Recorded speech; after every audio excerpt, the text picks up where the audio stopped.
I'm Nadine Brown, I'm the kitchen editor, and today I'm going to show you how to make the ultimate pancake. So we'll start off with the flour. We're going to sift that in.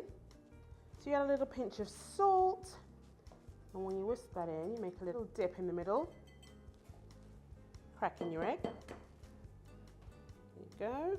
And then you're going to add your milk. There we go. Now you don't need to get it perfectly smooth. Obviously you don't want it too lumpy, but a few lumps that are in there are fine. What you do need to do is leave it to rest.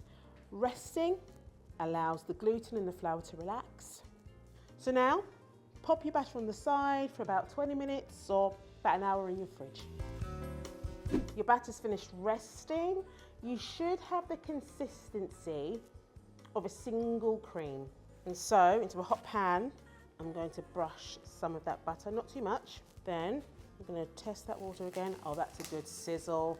We're going to get our batter in, swirl that into the pan, maybe a little extra batter, swirl, and then we're going to wait for that to start to set. With a proper non-stick pan, you won't have any issues flipping it. And like I said, you're waiting for it to get dry on top and then become a bit golden speckly underneath. Now I'm going to just lift this and flip. And the underside, about another minute or two. Oh, it smells great. That's it, it's already coloured up. All you need to do is lift it out. My pancakes are stacked. They're golden with crispy edges, which I love. And all I'm gonna do is just roll them up side by side on a plate. And then I'm going to add my favourite topping, which is a good squeeze of lemon and a good sprinkle of sugar.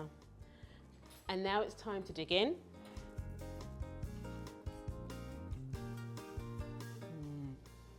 These are flipping delicious. And that's how you make a perfect pancake.